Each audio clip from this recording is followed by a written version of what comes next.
Welcome to our podcast, Leading Past Limits. We share lessons learned from the hard-won experience of mission-driven leaders so that you expand your horizons as a leader that places service before self. I'm Kumar Kibble, a leadership coach and the principal at GuideQuest.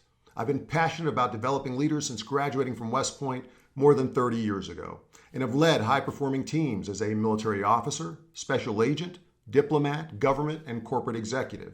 Now I partner with leaders and teams as a coach to help unlock their potential and maximize their impact. In this first season, join me in learning from entrepreneurs, CEOs, Army generals, police chiefs, war heroes, thought leaders, and more.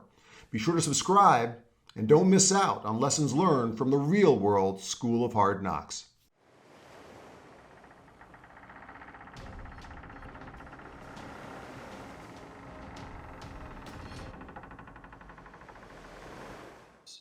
Our guest today, Derek Maltz, exemplifies the leadership necessary to bring organizations together to achieve audacious goals. Derek is a trusted friend of many years. He retired from the DEA, or Drug Enforcement Administration, after 28 years of service. He currently works for Penlink as the Executive Director for Government Relations. His storied career includes numerous achievements of global consequence. In particular, in his role as the Special Agent in charge of DEA's Special Operations Division, he coordinated some of the U.S. government's highest profile takedowns of international terrorist, drug, and arms trafficking networks operating throughout the world. Derek, welcome to the show. Kumar, it's great to be here with you. Thank you. So listen, before we dive into some of your unique experiences leading interagency and international partnerships, I'd like to focus on you as an individual leader and your personal development and resilience and the things that you did that prepared you to lead some of these high-profile initiatives that you went on to take on. So when I begin many of my leadership coaching engagements, I generally start with clarifying values and purpose of each of the participants. And I generally ask them to imagine their tombstone and to picture their name, their dates of birth and death, and the dash that connects those dates etched in the granite. And I always ask them to consider, you don't control your dates of birth or death, but you do control that dash. And each day when we get up, we're writing one page in the story of our lives that's represented by that dash. What do you want your dash to represent? Well, great question, Kumar. I love the Jackie Robinson quote about a life isn't important except the impact it has on others, right? It's like my brother Mike, who died in the U.S. military in a helicopter crash during Operation Enduring Freedom. He was U.S. pararescue, and their saying was that others may live, right? So my father was a career DEA agent, 30 years in the DEA, and he kind of pushed me into this field. But I'm very, very happy that I selected the law enforcement career in the DEA. But I'm about working hard, taking care of my people, and being nice to people. That's the three things that I like to say, because if you can't get along with people, you're never going to be a success. Doesn't matter how smart you are, doesn't matter how experienced you are, you must be able to get along with people because we have to work together. So what do you think shaped you in terms of this calling and this, for public service? Clearly it's in the family. Your brother sacrificed everything for his country. What moved you along this path? Well, I think part of it is when I grew up in my family, my mother and father were divorced at a very young age, and I kind of had to take care of myself. And I was around some really good people like my wife's family and some of my friends. And I just saw, the struggles that many people had. And I always had this idea that I wanted to do the best I could to kind of take care of people and do the right thing and help others, succeed. And my father, like I said, he set up my foundation right out of college as an accounting major to get into the DEA. But of course, once I got in, I had to work hard and do it on my own, demonstrating my work ethic and my ability to get along and do the right thing for the right reasons. Yeah. Well, so you mentioned your father's influence. Other than your father, who has most influenced you as a professional, as a leader? Well, obviously, my brother Mike. That's kind of what helped me throughout my government career, because when he passed away in 2003, everything in my life that point changed. It was about doing the right thing. Since Mike gave his life to the country, serving others, I had to make sure I was doing the best I could do in my role as the head of the Special Operations Division, but also my family. I always remained very, very close to my family, my wife and my 3 boys, because that's what it's all about. It's about your family, your friends, and doing right for your country. So I tried to keep those things in perspective as I moved forward and did my job the best that I could do. I love your continual reference to family.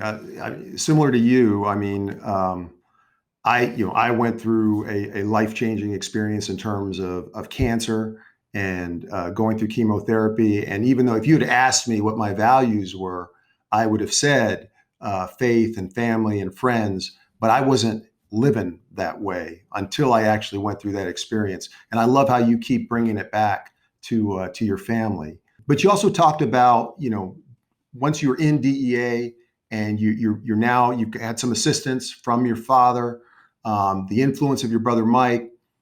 What resource or book that would you recommend or point to that really helped you grow or develop as a leader? Well, look, there's a lot of good leadership books. I mean, we could sit here all day and talk about leadership, but my basic principle was taking care of the people that took care of you. As a leader, you're only as good as your people. I was very, very fortunate, and I wasn't going to blow that opportunity. The head of the DEA selected me to run a multi-agency operations center after 9/11. That was an honor for me to be able to have that opportunity. And looking at my brother's career and my father's career and all the brave men and women around the country and the armed services and law enforcement, first responders, I just felt like it was such an honor. So I really believe to this day it happened for a reason. Like God put me in that spot because I had a job to do, and the job was very difficult, synchronizing the efforts of multiple agencies with egos and all different agendas, and just try to break down the walls in any way I could to make the country a little bit safer. So for me, I just looked at it as such an honor to be given that opportunity. I just wanted to make the most of it. Yeah, and I want to explore some of those unique challenges you faced in bringing these egos together. You talked about this honor in terms of the appointment of running this multi-agency coordination center post 9/11.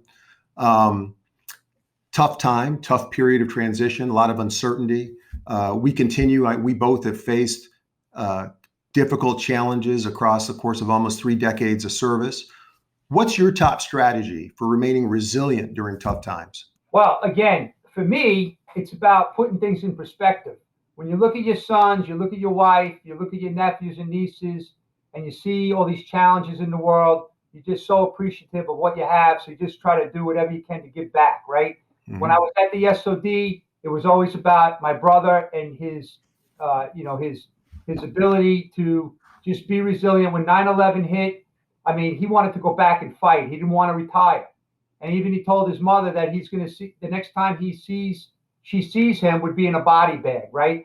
So he knew, but he still went over there and gave it his best shot. But for me, it was the challenge of working in the Beltway post 9/11. Now, I had a very unique experience, Kumar, because I worked in SOD prior to 9/11, and I watched and saw how dysfunctional the interagency engagements were.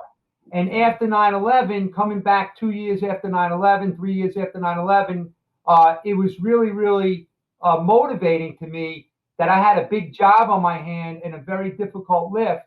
So I had to be very creative on how I can get this done.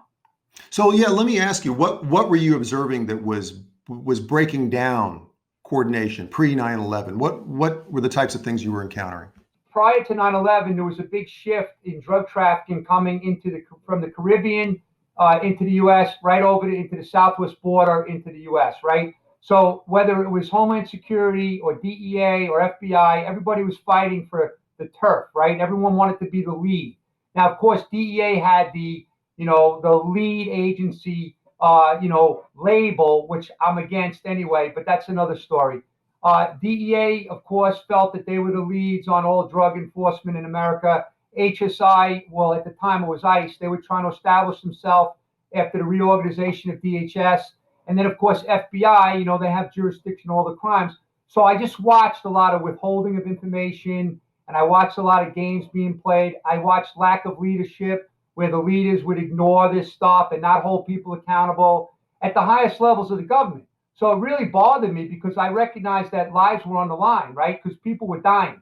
Like 3,000 people in America died on 9/11, and that was something we possibly could have prevented, but we had a lack of information sharing, right? Right. So in reading the 9/11 Commission book and keeping that on my desk the entire time I was at SOD, it was a very motivating factor because one of the big findings was the international terrorism cases and the information not being shared with domestic law enforcement, right? And then I started seeing all of this stuff going on. So I had to have a plan to try to make it better. I knew I wasn't going to resolve everything, but I was looking to just make some, positive advancements, which we were able to do. Thanks to good leaders like yourself and others from different agencies, we were able to have like more of a cohesive effort, which is what we were trying to do. Why do you think we constantly face these challenges in terms of interagency collaboration? I'm sure it's been both of our experiences that, on the street, the agents just want to put the bad guys away. It seems like when you get into the Beltway, when you get into the bureaucrats in DC, there's a lot of jockeying around. I mean, what's at stake? What incentivizes that bad behavior? So, Kumar, I hate to say this, but I have a strong opinion about this. There's a word called insecurity that is beyond powerful. I don't know if you know this story, and I could share the picture with you.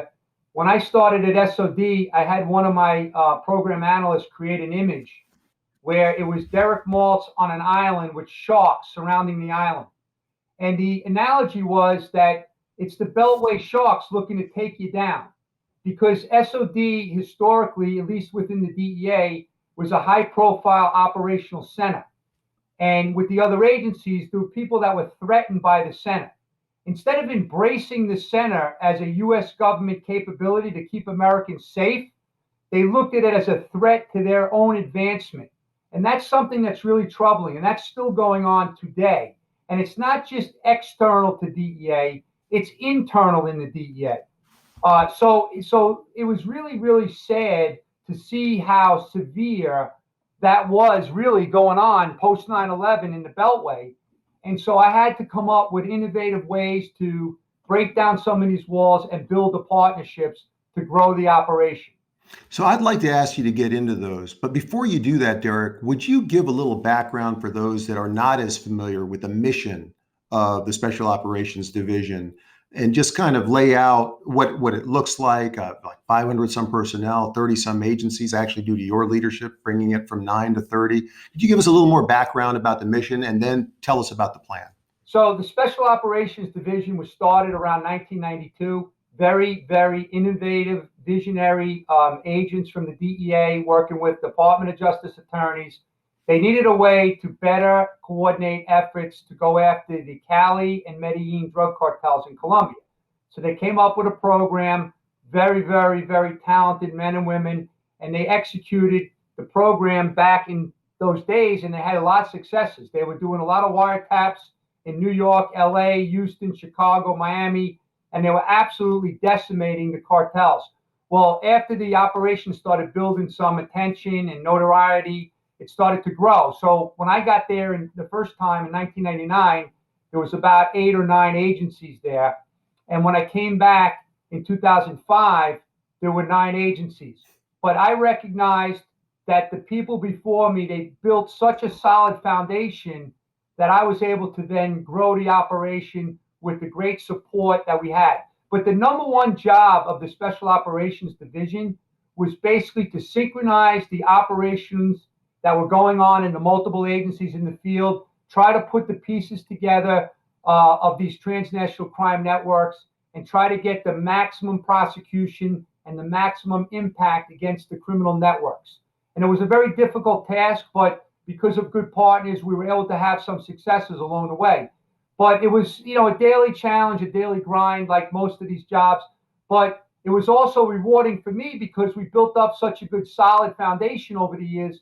When I retired, we went from the 9 when I first started to 30. And we also had the Brits, the Canadians, the Australians. And being a native New Yorker, my most proud partner was bringing in the NYPD.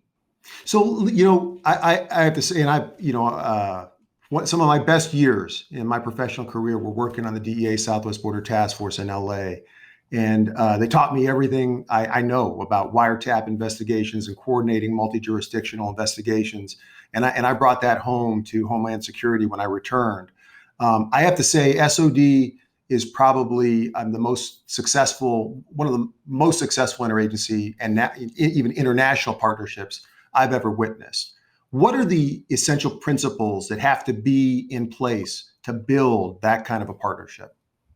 Well, for one, it was a badgeless environment. You could not work there under my 10 years if you talked about waving the agency flag. As a matter of fact, when I first got there, we used to have a seal that said Drug Enforcement Administration Special Operations Division.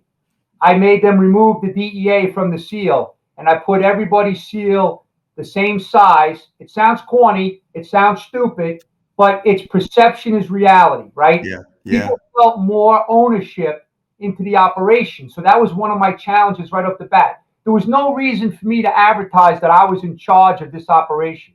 It was more important to have all inclusive efforts.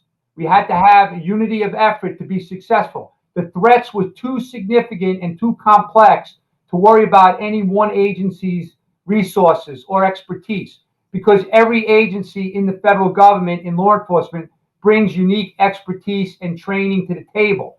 And I recognize that, and that was one of my challenges, because the egos get in the way. And that's when people think, oh, we're better than that agency or this agency. And it's all about, we're in this together. So that was kind of like one of the principles we established right off the bat.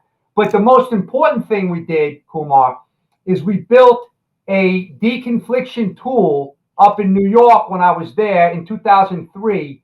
So we brought that tool into the Special Operations Division, where agencies were now asked to share their communication data, where those data points would be connected to other agencies' cases. You couldn't hide anymore, right? So we made it mandatory. Later on in my tour, the Attorney General and then later the DHS Secretary made this a mandatory process. Right. And so that was what we were able to use to get people to understand that the arms case in the Southwest border was connected to the Russian organized crime case in LA that was connected to the Sinaloa cocaine case in Chicago. And all the agencies had equal standing because they all had very serious investigations. There was not one investigation more important than the other. It was all about going after the international network. So what we tried to do, there's a term we used to use, I got it from the DOD.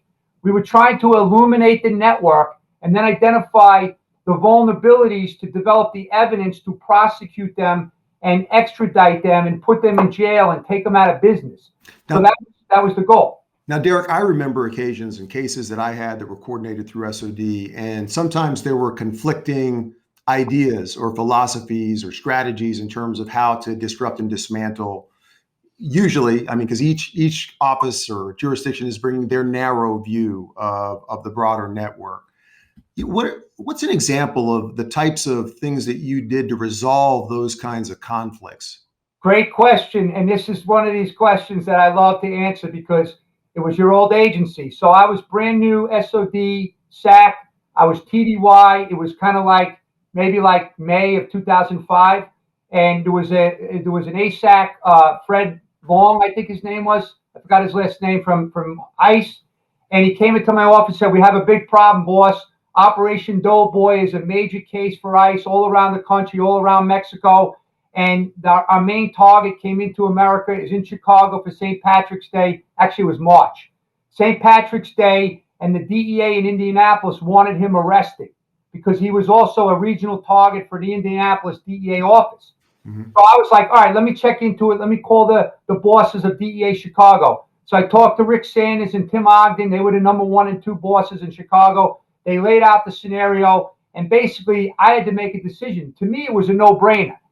ICE had an international money laundering investigation. They asked the Mexican counterparts to go up on the first ever judicial wiretaps in Guadalajara, Mexico, and the DEA wanted to take down one guy. That was going to compromise not only the ICE's investigation, but it would compromise ICE's relationships with the Mexican government. So I made a decision that we should let the guy go back to Mexico.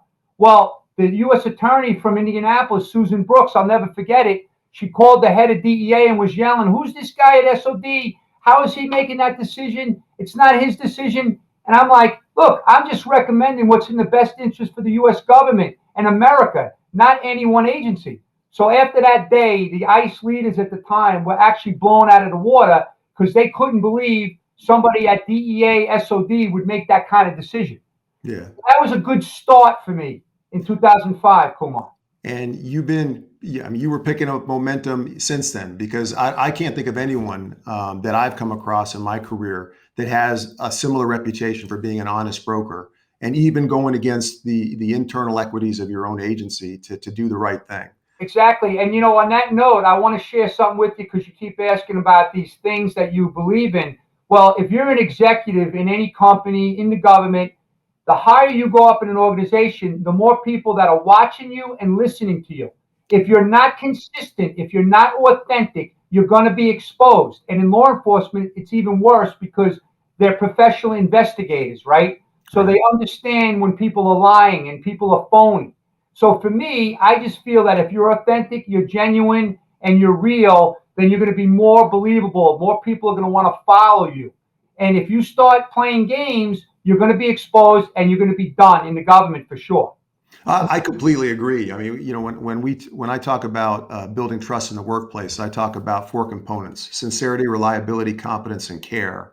And sincerity being, you got to say what you mean and mean what you say. If there's a disconnect between that and you lack integrity, integrity in the sense of walking your talk, you're done. Well, I have to say, Kumar, you said that in a much more articulate way than I did, but the point is identical. And that's exactly what it is. If you say something, you better back it up. So if you say that everyone's equal partners and then you're favoring the DEA or any other agency, that's a problem. Have you paid a personal price for making those kinds of decisions? Well, personal in the sense of just a lot of stress and going to the hospital a couple of times, yeah.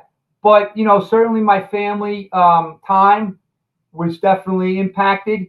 The kids, like most, dedicated law enforcement people, you spend time away from your family. Right. But overall, it was super rewarding because I always knew that I was there to do the right thing.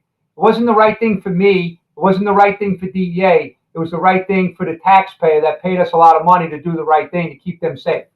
So, it's interesting as you say that. I mean, you're continually reinforcing the importance of like trust and doing the right thing and serving people. You're leading an organization of 500 people that come from different places. How do you push your philosophy through? You talked about removing DEA from the SOD seal, but how do you, and you also said modeling it, right? How do you push those values through the layers to all 500 people in your organization? So the best example I could give you is success breeds success, right? So if the DEA does something successful at the SOD operation, I would then routinely get a hold of the HSI executives and pretty much ask them, like, why aren't you doing that here? You have the same opportunities as DEA. You have the same tools. You have my commitment to support your people. Let's go. Roll up the sleeves and let's go get it. And they did. And then when they saw the success, then the leaders at HSI would contact certain field divisions and start putting more pressure on those bosses that were reluctant to use the SOD program. And then when they started seeing successes, it became a force multiplier, right? Because in law enforcement, there's a lot of competition within the ranks, right? So you're motivating each other by successes, not by smoke and mirrors and beltway nonsense, by real tangible results. So I had a system that I created at SOD, and we first started doing it on a spreadsheet. And what the spreadsheet was is we sent out a phone number to Kumar in LA. He didn't know about that phone number, but what did he do with that phone number and what did it result in? And when we had tangible results, we would track that around the country. And we would use that internally in the DEA, and we'd go to the highest level of the agency in the performance measures of the different special agents in charge, right? But then we would use it to the other agency with the other agencies. because we want them to use the same concepts of success. But the thing is that, you know, when you're at FBI or with HSI, you have a lot of different jurisdictions, a lot of different crimes you're investigating. So they're different agencies. DEA had a single mission, right? Going after drug trafficking. So it was much easier at SOD. The other advantage that we had, Kumar, is the leadership of SOD made a decision before I got there to bring all the money, all the resources for wiretaps into SOD. Yeah. It was like the carrot and the stick, right? Right. Now, when I got there, I didn't necessarily think it was a great idea, but as I learned, it was the only way to go. So we basically had to prove to the DEA field divisions that if they work with us, we'll give them something back. You had to add value. Mm-hmm. But without having that money, they wouldn't have called us, right? They wouldn't have provided us the intelligence. Well, the other agencies didn't have the money sitting at SOD, so their agents and analysts weren't calling their people at SOD at the same level. So it made their job more difficult. So we had it a little bit easier in that sense. Yeah. Because, you know, the administrator of DEA at the time, she loved SOD, she supported it, and every one of the executive leaders understood that. So they didn't want to rock the boat. Whereas in the other agencies, it wasn't their division, so they didn't have as much knowledge. We used to call it the DEA vacuum. So if you were in HSI or FBI, you used to have that feeling that if we shared intelligence with SOD, that DEA vacuum would suck it up and you'd never see it again. So we had to break down that perception as well. You know, earlier you spoke about deconfliction and the importance of that, of the tool that you developed. And it's always kind of mystified me why you would not want to put your information into some sort of deconfliction mechanism sooner rather than later, because it's better to find out earlier in your case, right, you know, what the equities are and figure out what the best strategies are, than to come like to, you know, moments before a takedown, and now you're trying to react at the last minute. But so, I have to say, you know, I mean, when I was in HSI, you've been talking about the resistance that we presented in terms of joining the SOD. Why don't you tell us a little more about what your strategy was and what you specifically did to bring us in to SOD in a more full way? That's a great question too, because I get really excited about this. So I was fortunate to meet a ICE agent at the time. It was a customs agent, Lee Winchell. He used to work in the original SOD when I was there back in 1999. And Lee was a good guy. You know, he wasn't a New Yorker. He talked very slow, but I got along very well with him. It was amazing. Like, we were two opposites, but we got along great. So here's this guy trying to do the right thing before 9/11, trying to get the customs and then ICE, actually it was customs at the time, to provide all their money laundering pickup operation information to SOD, because he really believed in the program, right? He was running the money laundering section at SOD at the time. And I watched this guy, how hard he worked. And I knew he was very genuine. I knew that he was trying hard. But the institution at the time was not supporting him because everything was territorial, right? And so after I got back, you know, and started working through some of this stuff in the early 2005, 6, 7, whatever it was, I knew Lee was out in the field. He was working out in Seattle. We had lots of conversations. And then ultimately, when you came in town and you became the acting, you know, director of operations for ICE, I mean, you remember the meeting we had, and you came out for your, you know, your read on and your operational briefing for SOD.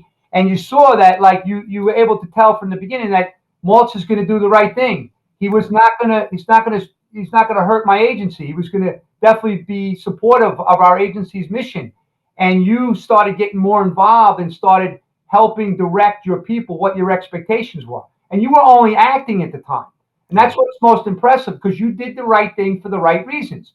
You recognize that people are going to die if we don't work together. And we had some amazing investigators that had amazing capabilities. So I always remember that, and I appreciate what you did, because then that carried on. The train that you started with Lee carried on into all these great leaders, right? So we had field leaders like Bob Rutt, who went out and did the case on Ocio Cardenas and the expedition with Jimmy Craig from DEA.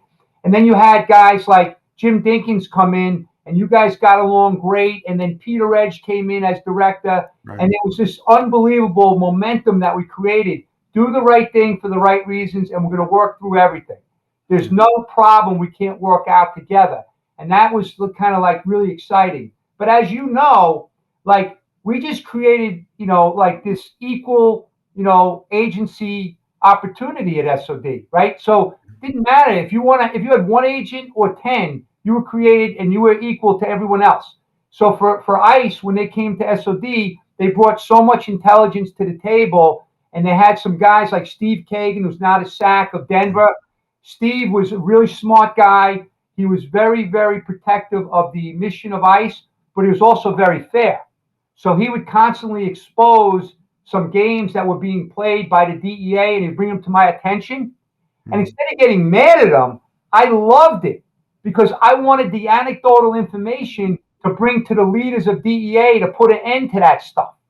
And so Steve was a really good partner, but then we worked through it, and then Matt Allen, right? So I got Matt Allen when he was the SAC of Phoenix, but earlier when he was like in headquarters working with the chief of operations and stuff, Matt Allen and Derek Benno, all these guys are great guys, but Matt had the Chapo case.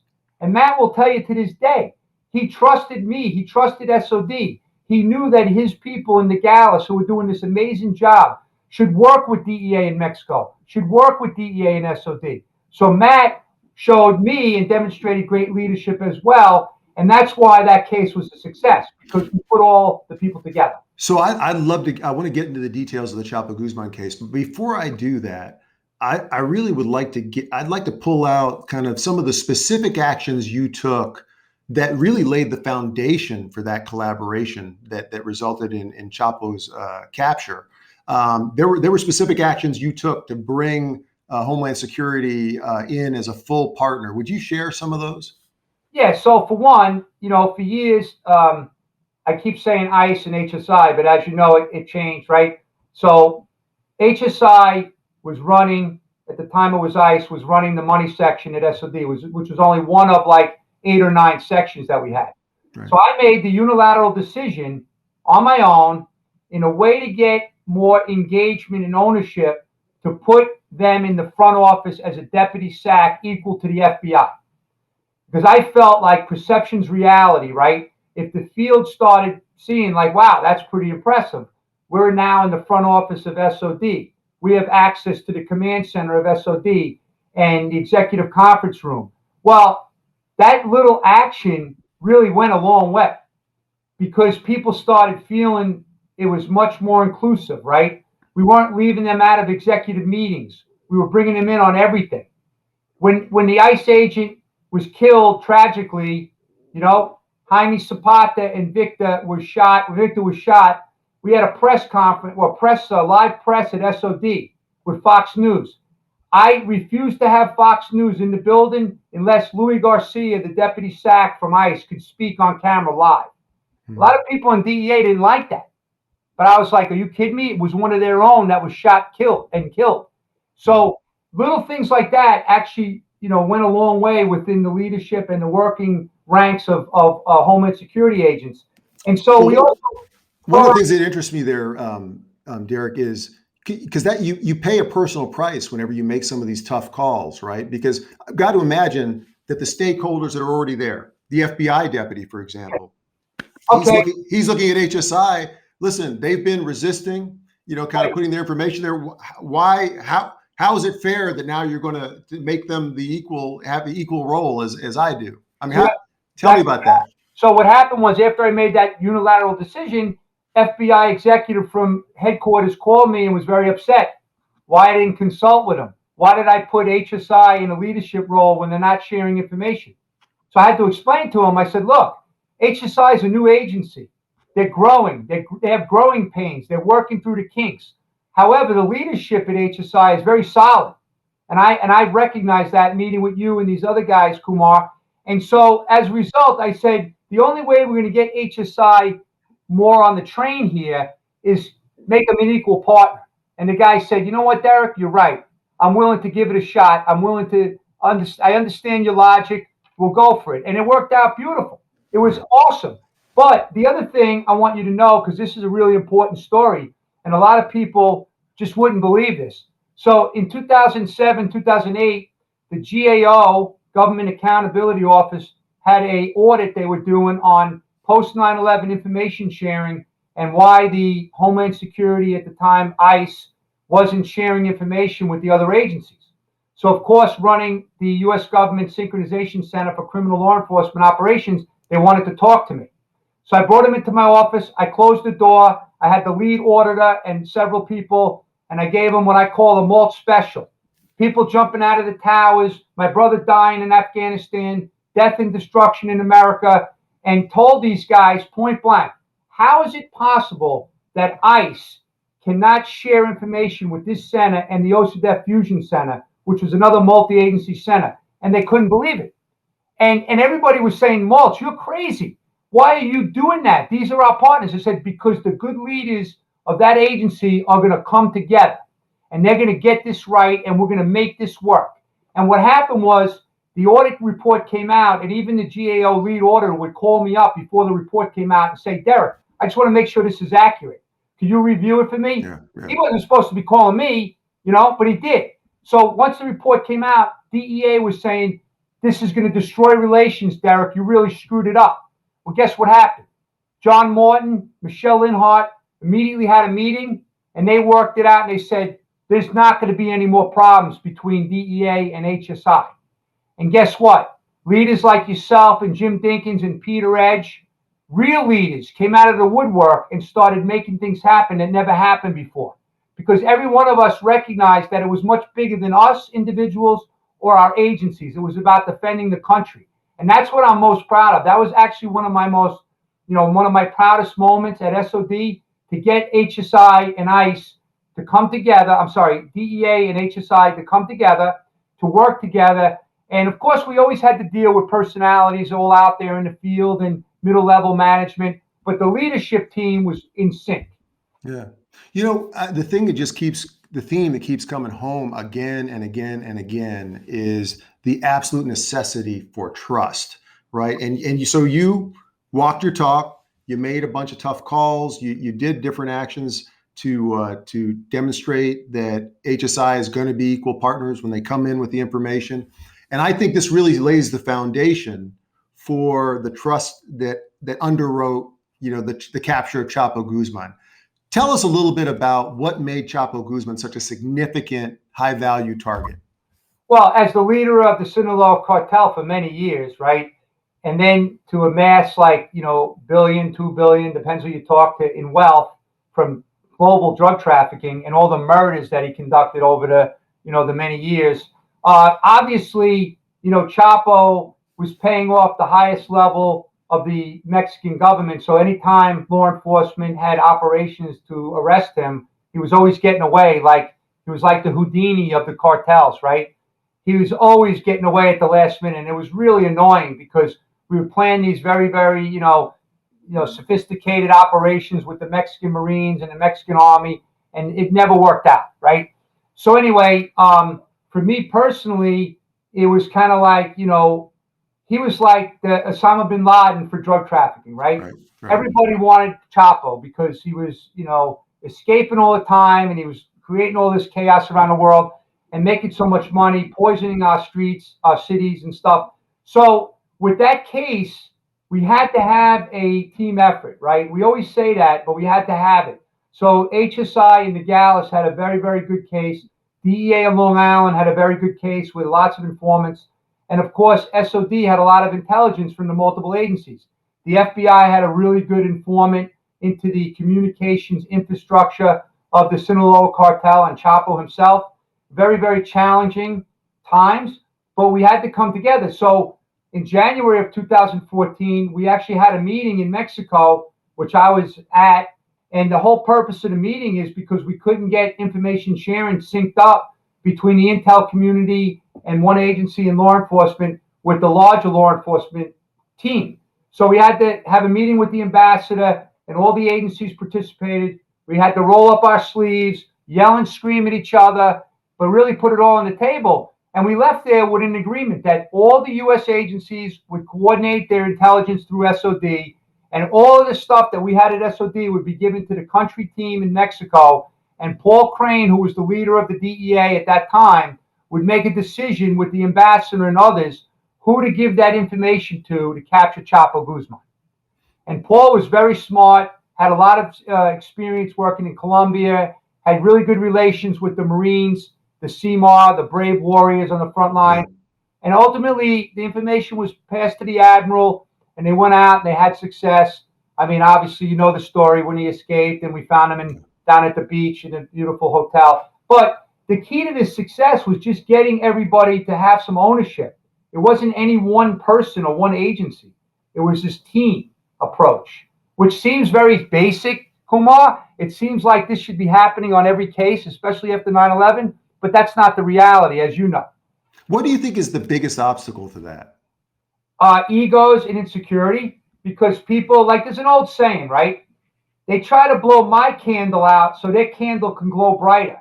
Mm. Well, my response to that is no. If you blow my candle out, the room's going to get darker because now there's only one candle lit. Yeah. So basically, it's an insecurity thing. It's about, trying to advance themselves in their own careers, very self-serving, people that work out there, not just in law enforcement, but in all industries, right? People are trying to get ahead. They're trying to impress the bosses. But you know what? I have a philosophy that's actually proven to be right all throughout my career. The cream rises to the top. If you do the right thing, even when nobody's looking, right, people will start realizing that you're the real deal. Okay, and they'll start trusting you, and they'll start following you. They'll start working with you, and if they feel like you'll help them achieve your personal goals, that makes it even more impactful, right? So it was really a lot of fun. It was like a chess game every day. By the way, here's a quick story only because you remind me of this stuff. So I would tell all the new agents that come into SOD from DEA, I give them a little speech. I take all these challenge points, right? I put them on the desk, and I'd say, when you're in this environment in the Beltway, this is like going to war.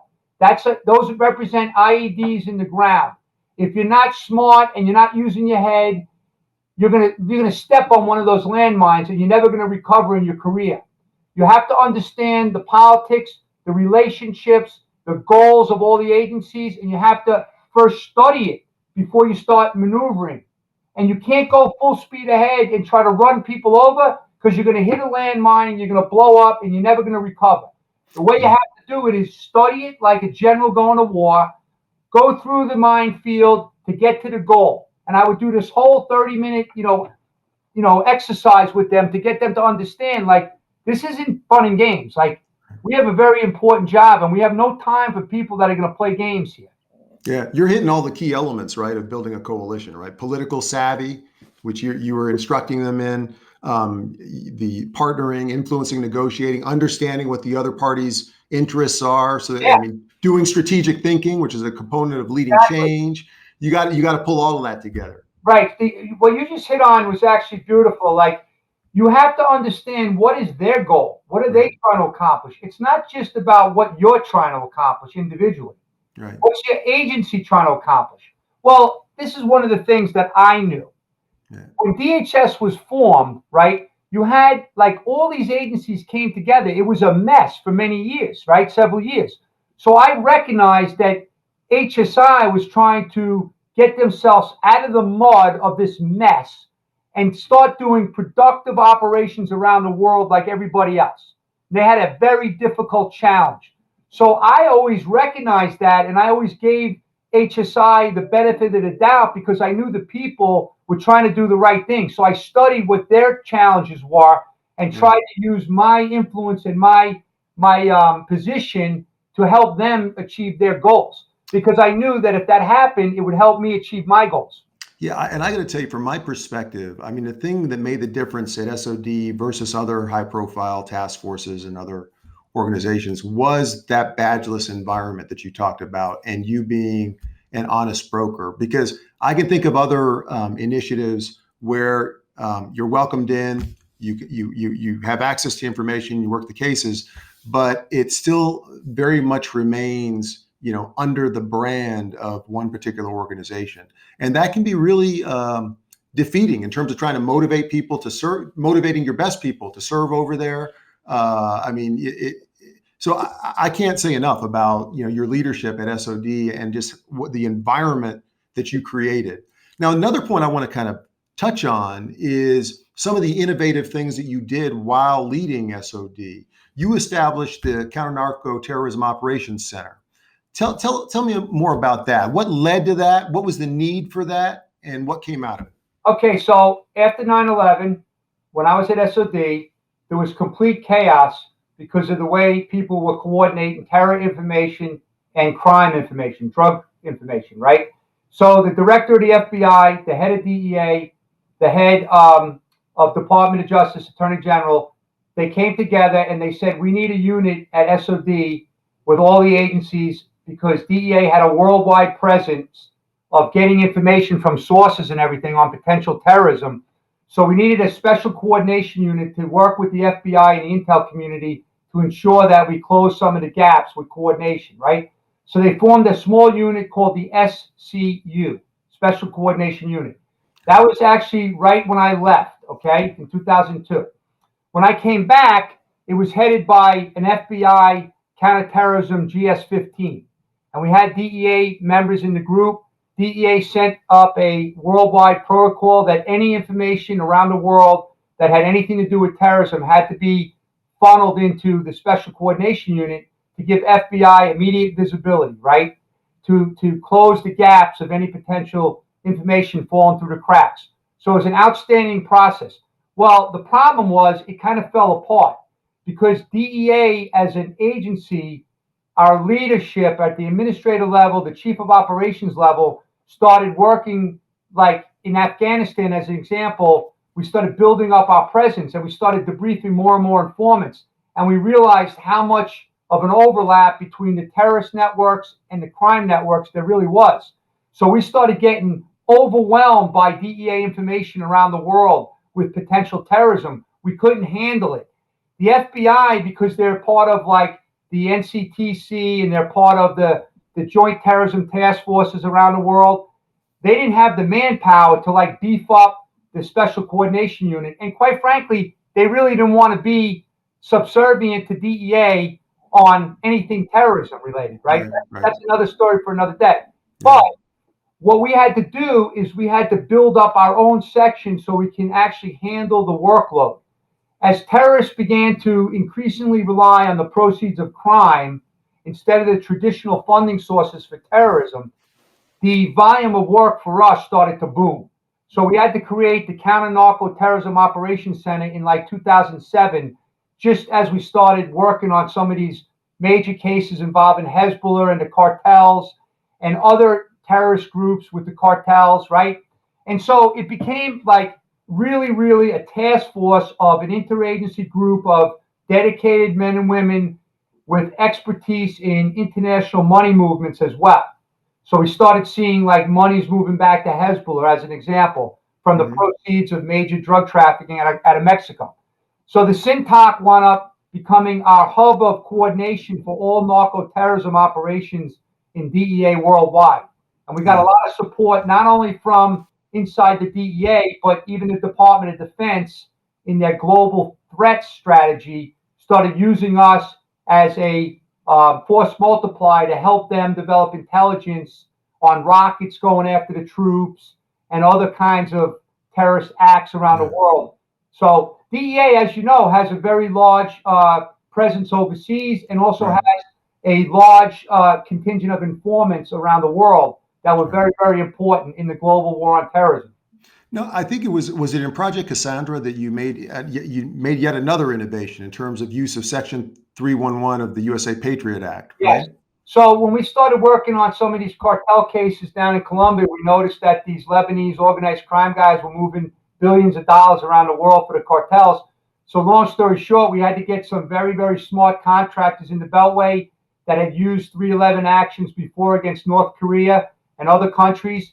And so we developed the first ever U.S. Patriot Act 311 action against Hezbollah and specifically the Lebanese Canadian Bank, who were laundering, millions and millions of dollars, 200 million a month through banks in the U.S. and overseas as well.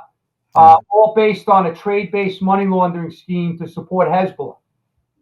So I'm really curious, and I have been curious for years, because SINTOC starts having some, I mean, has high profile successes. That's got to cause some tension Oh yeah, with the Bureau. I oh yeah, mean, so absolutely. what were some of how did you resolve some of that conflict? It's funny because you're smiling because that's another topic we could talk all day about.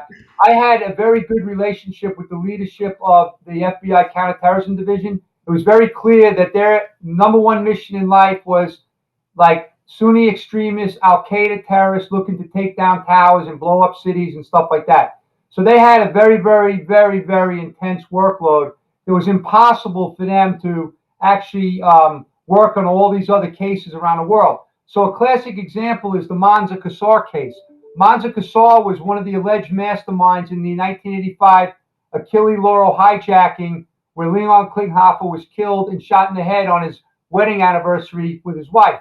The FBI was working on the case for years. They couldn't continue to work on it because they had resource issues. They asked us to help them. So we worked very closely with them. They were very supportive in helping us get resources in our undercover operation against Mansa Qasar. We charged them with 4 counts to kill Americans, conspiracy to kill Americans. We convicted them in court. The FBI leadership really helped us. The problem was on the fundraising cases, the FBI got very territorial. Like on the Hezbollah case, even though we identified 300 businesses in America involved with used cars to support Hezbollah, when we did our action, we were only able to include 30 out of 300 because the FBI wouldn't share the intelligence with the U.S. Attorney's Office on those other car businesses. Yeah. They didn't want to be part of it. Now, to this day, I have no idea why, but it gets into that parochialism like you're talking about. All we were trying to do is help, right? We didn't look at ourselves as like the terrorism police, right?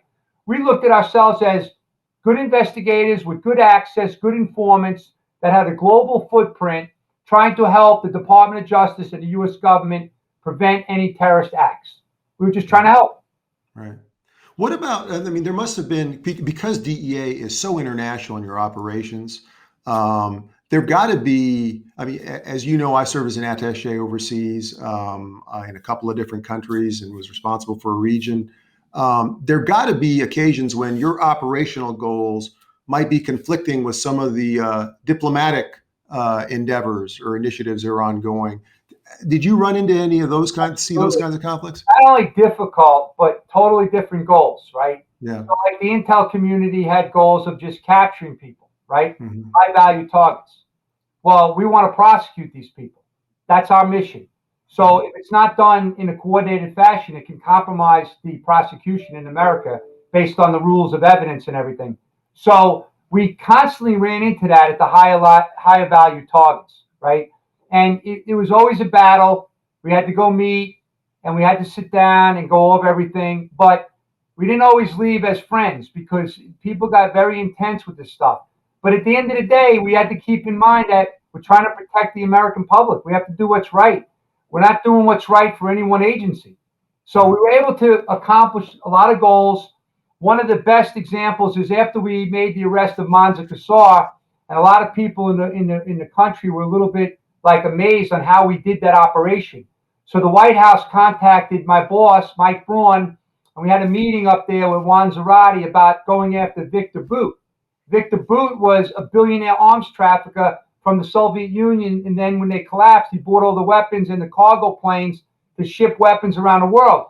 They asked little old DEA, because I had my international investigations team that I could deploy around the world.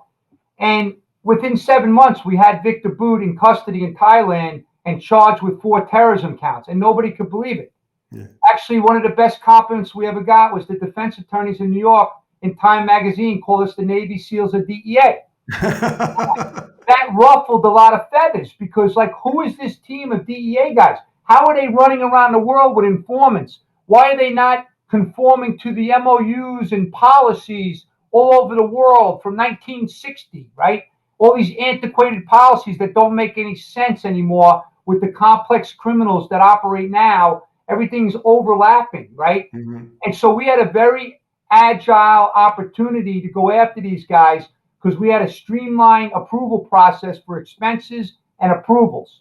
And our bosses in DEA gave us the ability to do these cases. Of course, everything we did was coordinated with the State Department and the Department of Justice at the highest levels. Many of our high impact operations were approved by the Attorney General. So it was very interesting times, and it was challenging in all of these cases. Hey, we all know the saying, bigger the case, the bigger the bigger problem. problem. You're right. No cases, no problems. That's right. That's right. So listen, I want to turn now to just kind of what's topical, what's in the news right now. We've got a crisis at the southern border. We've got humanitarian concerns and challenges. What advice would you give the leaders at CBP, at DEA, at HSI that are reacting and trying to manage this and mitigate some of these flows? What advice do you have for them? Well, first of all, I have the utmost respect for CBP because I learned a lot over the years of what they actually do every day with Border Patrol and the blue shirts, as we call them, right? The field operations guys. And they're limited resources right now. Unfortunately, their mission has gone from border security to migrant care. And they're going to do what's right because these guys are true blue Americans. They're red, white, and blue, and they care about people. They're saving lives every day. But they have to unite. The good guys got to unite, right? The bad guys are uniting. The good guys have to unite, right? So that's one piece of advice. We need leadership. We need people stepping up and making the difficult decisions. We can't have people hiding out in their bunkers. And we have people that have to go on the news. They have to tell the public what's going on. And that's kind of one of the roles I've been playing, Kumar, is I do a lot of media because I'm trying to help support law enforcement, knowing that they can't talk about certain things because it's very political. Whereas from my perspective, I look at the impacts. There's families that are suffering every day now in America. In the drug crisis alone, we've lost, according to the CDC, over 83,000 over a 12-month period ending in July of 2020. That's a record level of deaths, right? But right now what's happening is the counterfeit pills are killing our kids at levels that we've never seen because they're selling Adderall, they're selling Xanax, they're selling OxyContin that has pure fentanyl in it, right? And or amphetamine. So our kids that are depressed, that are at college, that need a little high, they're popping these pills and they're dying. So I'm dealing with the families now. I'm part of this group on Facebook, Lost Voices of Fentanyl. It's all these families that are trying to tell their story, trying to generate awareness. But unfortunately, nobody's listening. So I've been able to get some of their stories on national news. I testified in Congress 3 weeks ago, and I was able to give the pictures to the Congressional Committee to put it on the record how these kids are dying because we have a crisis that we've never seen. We got to put aside the politics and do what's right for the public safety of America. And that's kind of like with the message I've been pushing out, that forget about if you're a Republican, a Democrat, or an independent. We're all Americans. We're in this together. And so that's kind of the messaging now because it's really, really like going down the wrong path in many ways. Yeah. Well, and I love that. That's probably a great point to bring this to a close. But before we end, I mean, you referenced the challenges that law enforcement in general is facing in a number of different areas. What advice would you give to someone that's looking to enter into public service and to serve as whether it's a local police officer or a federal agent? What advice would you offer them now? Well, I would say, just like the military, it's got to be in your heart. It's got to be in your DNA. It's a public service mission, and you have to want to do it. Don't do it for the money. You follow your passion, not a paycheck. That's the best advice I can give anyone. If your passion is to help create a safer America, then law enforcement, Department of Defense, first responders, that's unbelievable. Nurses, doctors, right? Yeah. All great professions. But you have to have it in your heart because it's becoming more and more difficult. Now, many law enforcement people are concerned about their families, their safety. Social media is exposed, like your residence and where you live and your family, your kids, and you're not getting the support that you once got in the law enforcement agencies. You're seeing massive retirements everywhere. So we're going through some rough times now. But at the end of the day, I tell kids, because I do a lot of mentoring to the kids that want to be in law enforcement, I had 28 years of so much fun. I couldn't even imagine any other career. As a matter of fact, there were many times I couldn't believe they were paying me for what I was doing. Yeah. Yeah. So it was like a really rewarding career. I would say the best advice is take a job with a mission. The money will follow. There'll always be an opportunity to make money. So if you have a passion for public safety, go for it. Don't And worry if, about this stuff. and if you love what you do, you'll never work another day in your life. That's really what it comes down to. Yeah. Anybody Yeah. that's worked in the careers that we were lucky to work in, you understand that. Right. Right. Well, there you have it. Listen, Derek, thanks so much for taking the time to share lessons learned over a highly successful career, a highly consequential career. Um, I mean, we're friends. I mean, but I'm struck by just how critical a role you've played in the U.S. interagency in coordinating some of our highest profile operations. So, So, by the way, just so you know, one last thing I want to yeah, tell you. So, even after I retired, I went up to the White House, National Security Council. I gave them a document on ways forward, and I'll share it with you too. It's a very simple document. I believe, based on my years of unique experience, would really help the country go down the right path with interagency coordination. If we could put the politics aside, we have a plan to make things better. And I'm going to share was it with you. was that the Transnational Organized Crime Coordination Center? Yes, you got it. Yes. Yeah. I Yeah. already Yeah. sent that to you. And, You and did. And you know what? To put you to just to make the point that you say what you mean and you mean what you say. What I noticed in that document was the idea that it had to be a U.S. asset, yes, right? Not branded with it one can't be agency. branded by one agency, and I'm Yeah. totally against lead agency anymore because everything is so overlapping. It's impossible to separate out the Yeah. network. So you have Yeah. to work in a task force, and you have to have commingle, co-managed sections. You can't have one agency running all the sections. Right.